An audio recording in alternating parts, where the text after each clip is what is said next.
Tem informação de Carla Zambelli, Barros. Pois é, Pitoli, em nova audiência, dessa vez na Corte de Cassação da Itália, terceira e última instância, o procurador de Justiça deu parecer contrário ao recurso da deputada federal Carla Zambelli, do PL de São Paulo, presa no país europeu há mais de 2 meses.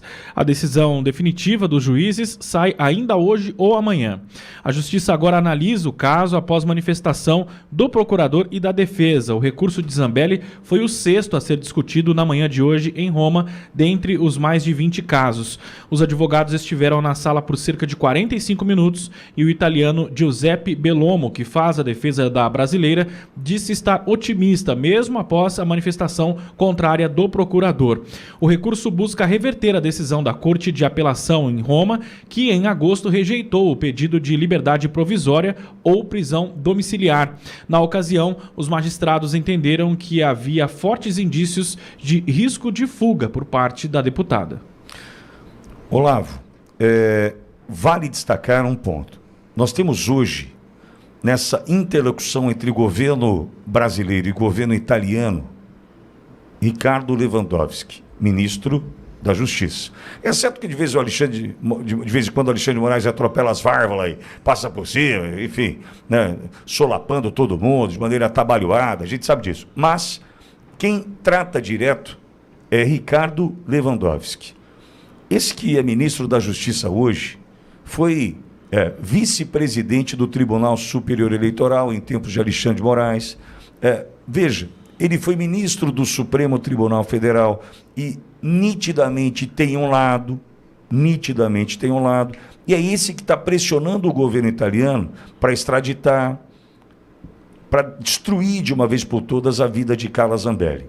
Ao mesmo tempo, nós temos quem persegue Carla sancionado por uma lei que ou é por corrupção, que o cidadão é sancionado, e eu não posso atestar aqui que haja corrupção, mas sim violação de direitos humanos. Quando eu estive em Roma, há 2, 3 semanas, em conversa com a turma ali, e eu repito, eu não tenho nenhum problema em dizer, tá? Eu não consigo acreditar no trabalho do advogado da Carla. Não estou preocupado com o que ele vai pensar sobre mim, ele sabe, né? Eu acho fraco. Eu acho que é um trabalho que passa longe do que deveria ser do ponto de vista de luta pela cliente, quando o assunto pera um pouquinho, ela está presa, ela está perseguida por alguém que está sancionado, violador de direitos humanos. Quem está pressionando o governo era um ex-ministro do Supremo Tribunal Federal que também ajudou a perseguir a Carla. Ou seja, está tudo errado, essa água está suja. E eu acho um trabalho fraco. O Fábio sabe que eu penso dele, não estou preocupado, né? Acho um trabalho fraco. Mas, enfim, os advogados italianos tentam fazer a sua parte. Em alertas que foram disparados, inclusive por Tagliaferro. Eduardo Tagliaferro está fazendo um trabalho, inclusive para ajudar a Carla, mostrando o seguinte, está aqui a perseguição. Em mensagens de texto, Alexandre de Moraes mandava perseguir Carla Zambelli. E ela está presa por uma determinação desse cidadão. Ou seja, a gente tem muito para avançar, mas nós temos uma água suja por aqui, que era um ex-ministro do Supremo, não sei o que do TSE, ministro da Justiça. O capim está comendo boi, Olavo. Concorda comigo? A justiça, Pitoli, perdão, você ia falar mais alguma coisa? Pois não. A justiça no Brasil tem lado. A justiça, mas nunca chegamos nesse patamar na história do Brasil. A justiça tem lado, e tem um lado nítido, um lado claro, um lado exposto. A cada 4 processos, a cada 5 processos no STF, 4 são contra pessoas com ideologia de direita. Isso não está certo, isso está muito errado. As denúncias de Tagliaferro, nós vivemos uma justiça com lado, com viés, com identidade política. Não são julgamentos sem observar o nome na capa do processo. Esse é o primeiro ponto. Quando se fala em advogar, o Pitoli fez essa fala, existem 2 grandes posições dentro da advocacia. As posições ativas e as posições reativas. A discussão do processo de Carla Zambelli, nesse momento na Itália, se voltam para risco de fuga. Esse seria, então, uma posição reativa. Olha, estão falando em risco de fuga, combateremos as informações baseadas em risco de fuga. Quando, na verdade, o que deveria ser colocado numa posição ativa é: Carla Zambelli é uma perseguida política. E não são poucos os elementos que identificam Carla Zambelli como uma perseguida política, como o Pitoli bem colocou, e já ouvimos Tagliaferro com todas as letras dizendo das ordens de perseguição em relação a Zambelli. Existe a questão de saúde de Carla Zambelli também. A necessidade nesse momento é se observar que Carla Zambelli precisa de um asilo político dentro da Itália por ser perseguida política no Brasil. Ah, mas estamos discutindo a risco de fuga, a questão da saúde. Tá bom, isso é importante, mas é secundário. O ponto principal, nevrálgico, é que Carla Zambelli é uma perseguida política no Brasil, tanto por Lewandowski, quanto mais por Alexandre de Moraes. Fala, Silvio, quero te ouvir.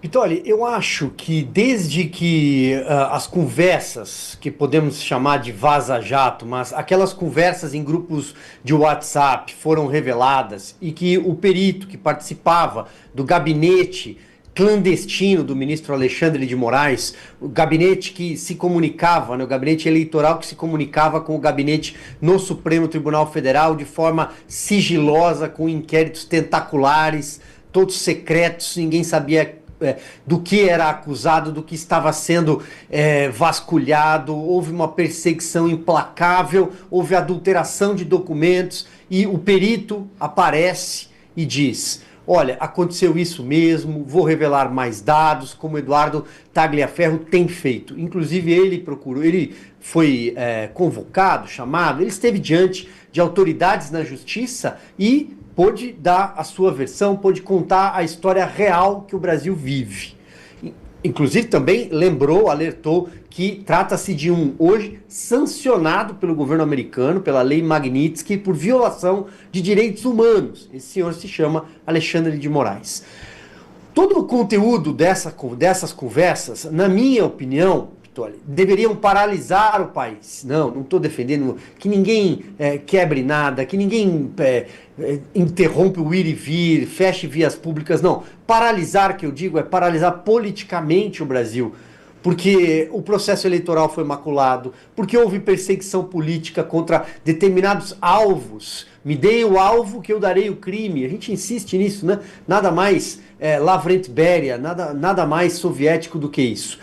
Pois bem, a Carla Zambelli era um desses alvos. Assim como Eduardo Bolsonaro é um desses alvos. Tá lá, tá escrito. As conversas aparecem, os juízes auxiliares, que nunca foram investigados pelo CNJ por aqueles diálogos, dizem: ele quer pegar o Eduardo. Ou a Carla Zambelli, isso o Eduardo Tagliaferro já disse com todas as letras, era um alvo.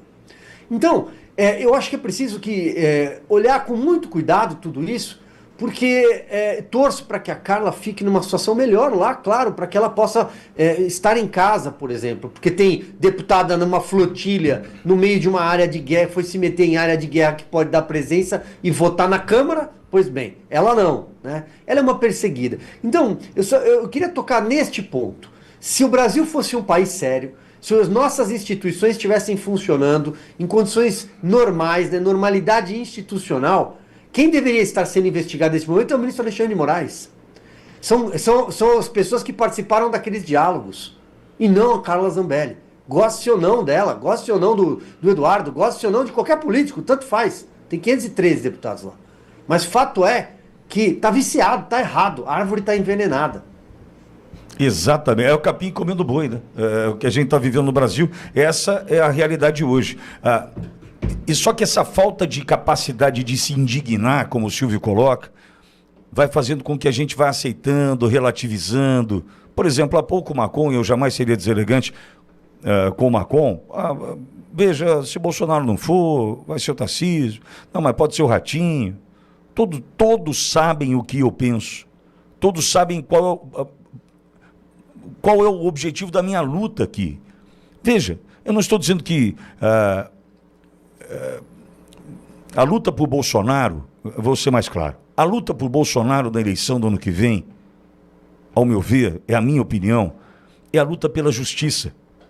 Simplesmente é a luta pela justiça. Eu não posso me calar diante desse fato. Se eu relativizar, se eu colocar assim, mas pode ser o Tarcísio, pode ser o Ratinho, mas a gente vai ver. Se eu relativizar, eu vou aceitar a injustiça. Eu não posso aceitar a injustiça. E por que injustiça? Por quê? Eu vou tirar um homem de uma disputa por conta de uma reunião com embaixadores, por conta de abuso de não sei, de poder econômico de um 7 de setembro, aí eu vou criar uma farsa, uma mentira com relação ao 8 de janeiro para poder condenar inocentes a 14 anos e justificar assim a condenação de Bolsonaro a 27?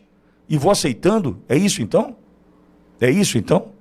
Então, essa nossa falta de capacidade de se indignar de um Brasil que é plateia, né, de um Brasil que terceiriza, alguém tem que fazer alguma coisa. O dia que você olhar no espelho e dizer, alguém tem que fazer alguma coisa, você ficou para trás. Estão te trazendo a reboque. Você está ficando pesado demais. Faça você, meu. Qual a sua parte? O que você pode fazer? Meça o seu tamanho, a sua possibilidade e faça o que você pode. Porque reclamar é fácil. Fazer dá um trabalho. Mas vamos lá.